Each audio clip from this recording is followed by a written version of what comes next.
था कि हमारे देश में इतिहास एक तरफा लिखा गया। जिन्होंने इस राष्ट्र की राजनीतिक, सामाजिक और सांस्कृतिक धारा को जीवंत रखने का काम किया, जानबूझ करके ऐसे महापुरुषों को इतिहास में यथोचित स्थान नहीं दिया गया। जिन्होंने भारतवर्ष के एकात्मक जीवन के ताने बाने को बुनने का काम किया था, उनके महान व्यक्तित्व के विभिन्न पहलुओं को जानबूझकर उपेक्षित किया गया ताकि देश की भावी पीढ़ी इनसे प्रेरित होकर के फिर उस रास्ते पर न चल पड़े। अगर अतीत में झांक कर हम देखेंगे तो सामाजिक, आर्थिक और शैक्षणिक सुधार करने में पूरे देश में महाराजा हरि सिंह जी सबसे आगे थे। बाकी रियासतों में तो इन क्षेत्रों में, इन सेक्टर्स में ट्रांसफॉर्मेशन बहुत बाद के दिनों में आया। सबसे पहले सोशल ट्रांसफॉर्मेशन में अटूट निष्ठा के साथ समाज के गरीब और कमजोर तथा वंचित वर्गों के जीवन में आशा की नई किरण भरने का काम महाराजा हरि सिंह जी ने किया था। उनकी दूरदर्शिता और नेतृत्व क्षमता अप्रतिम थी।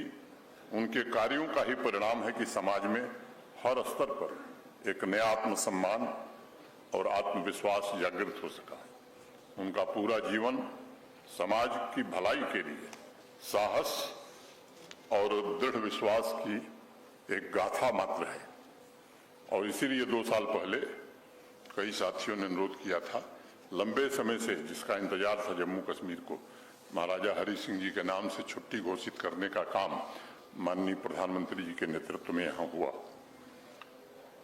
भगवत गीता में भगवान श्री कृष्ण कहते हैं कि ममय वांसो जीवलोके जीव भूतः सनातन, अर्थात सब मानव ईश्वर की ही संतान हैं।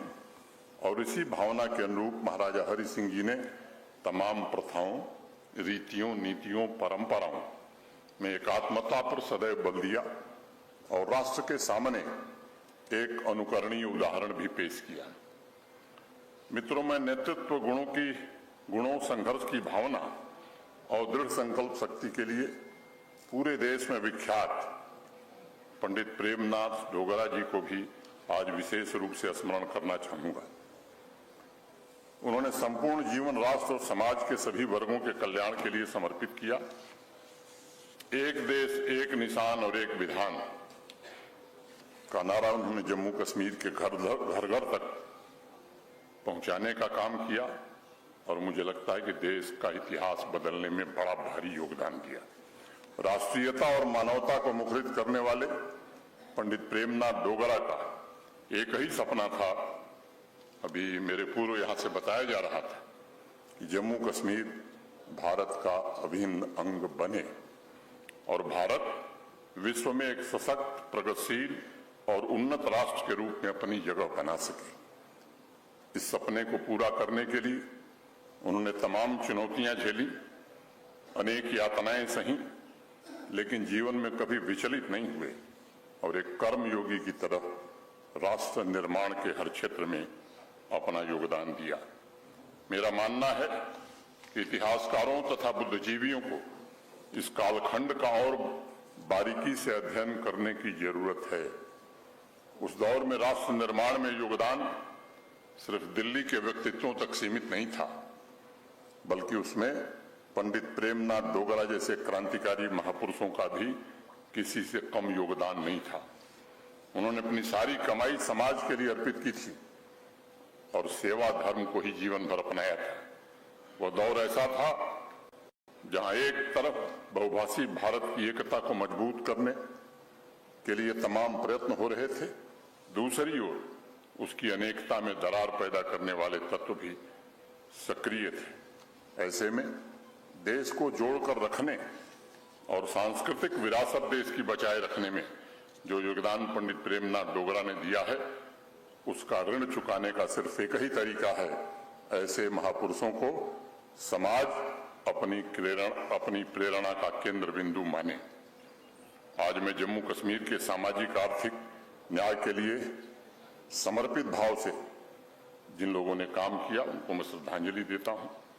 पंडित गिरधारी लाल डोगरा जी, जैसा बताया गया कि यहाँ के वित्त मंत्री थे, और वास्तव में वही एक दौर था जब यहाँ कुछ उद्योग आए थे। वास्तव में विकास की राजनीति को आगे बढ़ाने में पंडित गिरधारी लाल डोगरा जी का भी यहाँ बड़ा योगदान रहा है। देवेंद्र सिंह राणा जी को भी मैं श्रद्धांजलि अर्पित करना चाहूंगा। एक वाक्य में मैं कहूं तो राजनीति के एक अजात शत्रु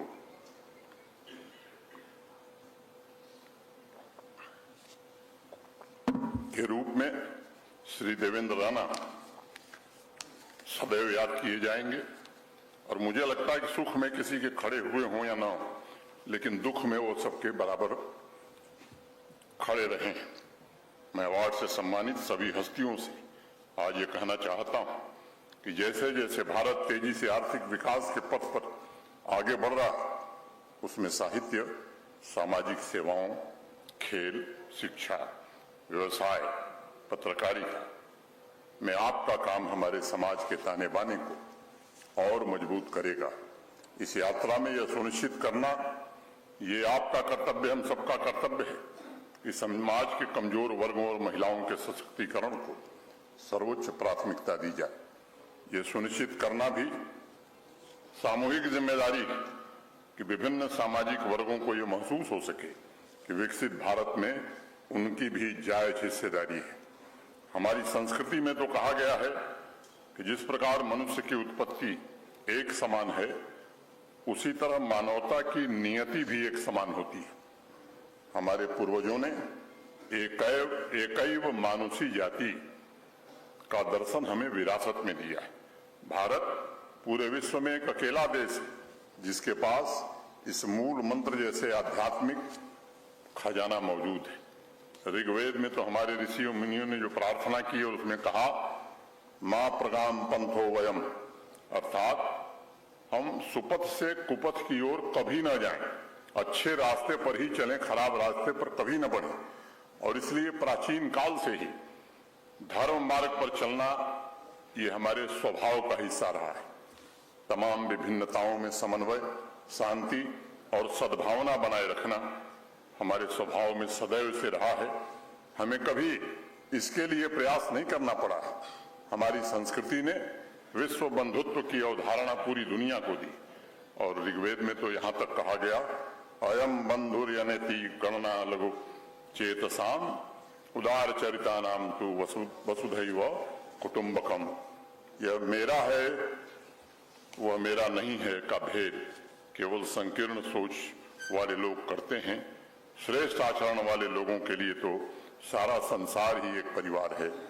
इसलिए मैं मानता हूं कि हमारी संस्कृति ने स्वार्थ और संकीर्ण सोच को समाज के लिए सबसे बड़ा खतरा बताया था और लोक चेतना में सर्वधर्म समभाव का दर्शन इसीलिए स्थापित भी किया।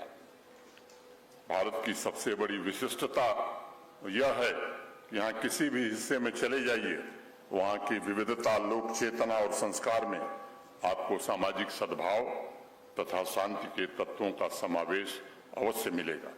सह अस्तित्व की इस भावना का परिणाम है कि विश्व में जितने भी धर्म हैं वो भारत में आए, उन्हें अपनी जड़ जमाने का पूरा अवसर मिला। और हमारे पूर्वजों ने, हमारे ऋषि मुनियों ने तो कहा, एकम सद्विप्रा बहुधा वदन्ति। हमारी संस्कृति कहती है कि सत्य तो एक ही है, लेकिन विद्वान उसे अपने अपने ढंग से बताते हैं और इसे आधार बनाकर हजारों वर्षों से भारतवर्ष ने मानवता, सहिष्णुता और अहिंसा का दर्शन पूरे विश्व को दिया। हमारे पूर्वजों ने कभी भी अपने विचार और संस्कृति को स्वयं तक सीमित नहीं रखा, बल्कि वह तो पूरे मानव समाज का कल्याण चाहते थे। और अथर्ववेद में तो यहाँ तक कहा गया, यह सदस्यो वरुणो यो विदेश्य, अर्थात वरुण देवता हमारी अपनी धरती के तो हैं ही, साथ में वो बाहरी लोगों के भी हैं। यह समन्वय का अद्भुत दर्शन है और मैं समझता हूं कि नई पीढ़ी तक इन मूल्यों का पहुंचना बड़ा आवश्यक है। 3री शताब्दी के महान तमिल कवि तिरुवल्लुवर ने कहा था कि हृदय से पवित्र बनो। मैं इसे सामाजिक सद्भाव और शांति का पवित्र मंत्र मानता हूं। मैं इस अवसर पर सर्व समाज से निवेदन करना चाहूंगा कि आपको मिलकर आपसी भाईचारे के रिश्ते को और मजबूत करना होगा।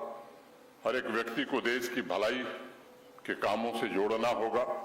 मैं चाहता हूं कि ऐसे तत्व जो हमें जात, मजहब, पंथ, भाषा के नाम पर अलग करना चाहते हैं, हमारे भाईचारे में दरार पैदा करते हैं, उन्हें सामूहिक ताकत से अलग थलग करना ये समाज की सामूहिक जिम्मेदारी है। भाईचारा और समन्वय हमारी सबसे बड़ी ताकत है और यह ताकत निरंतर मजबूत हो, इसके प्रयास हमें मिलकर करने होंगे। मेरा इस बात पर पक्का यकीन है कि हर इंसान की उत्पत्ति और उसकी डेस्टिनी ये पूर्व निर्धारित है, एक है। फर्क सिर्फ इस बात से पड़ता है कि जीवन यात्रा में कितनी जल्दी हम इस तथ्य को समझ पाते हैं और उसे स्वीकार करके समाज के भलाई के कामों में जुट जाते हैं। एक छोटी कहानी सुनाना चाहूंगा। एक बार महात्मा बुद्ध और सम्राट प्रसेनजति बैठे हुए थे। 75 वर्ष का एक बुजुर्ग सन्यासी उनके पास आया और उसने झुककर बुद्ध के चरणों में प्रणाम किया। बुद्ध ने आशीर्वाद देते हुए पूछा उससे कि आपकी उम्र कितनी है? तो उस सन्यासी ने जवाब दिया कि मेरी उम्र ज्यादा नहीं है, महज 4 वर्ष है। यह सुनकर सम्राट प्रसेनजति चौंक गए, विस्मित हो गए, लेकिन भगवान बुद्ध मुस्कुराने लगे। सन्यासी के जाने के पश्चात महाराज ने बुद्ध से पूछा कि आखिर यह माजरा क्या है? महात्मा बुद्ध ने कहा कि मेरे यहां आयु की गणना उस दिन से की जाती है जिस दिन से व्यक्ति पूर्णतः होश में आता है और अपने जीवन को किसी बड़े उद्देश्य के लिए लगाता है। इस सन्यासी ने भी 71 वर्ष तक कुछ ऐसा खास नहीं किया। 71 वर्ष में उसे असली होश आया और इसलिए उस दिन से सच्चा जीवन उस सन्यासी का प्रारंभ हुआ है। और इसलिए मैं मानता हूं कि आप सभी एक विशेष उद्देश्य के साथ धरती पर अस्तित्व में आए हैं।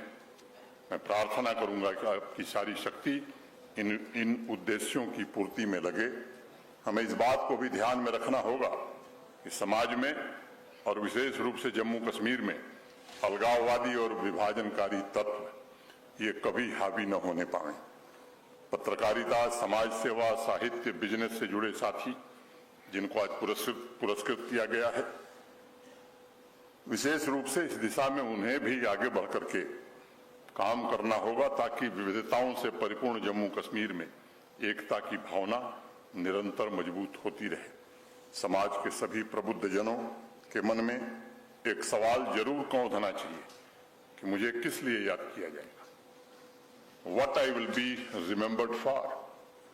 यह सवाल जीवन के रूपांतरण की शुरुआत है और अगर इस पर हमने ठीक से सोचा तो मुझे लगता है कि देश का भविष्य बनाने में हम अपना भरपूर योगदान दे सकेंगे।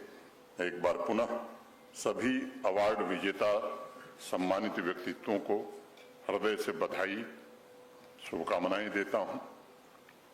इस अवसर पर मैं सभी नागरिकों से भी कहना चाहूंगा वो सामाजिक, आर्थिक तथा सांस्कृतिक विकास में यथाशक्ति अपना योगदान दें। देश ने फिर से करवट बदला है। मैं समय ज्यादा नहीं लेके 1 मिनट में खत्म करूंगा कि हमारा देश बड़ा गौरवशाली रहा है, आर्थिक रूप से भी। और फिर से मुझे लगता है कि पिछले 10-11 वर्षों में देश ने जो रफ्तार पकड़ी है, एक समय था जब वर्ल्ड जीडीपी में हमारा कंट्रीब्यूशन, हमारा योगदान 33% था। 11वीं शताब्दी की बात है।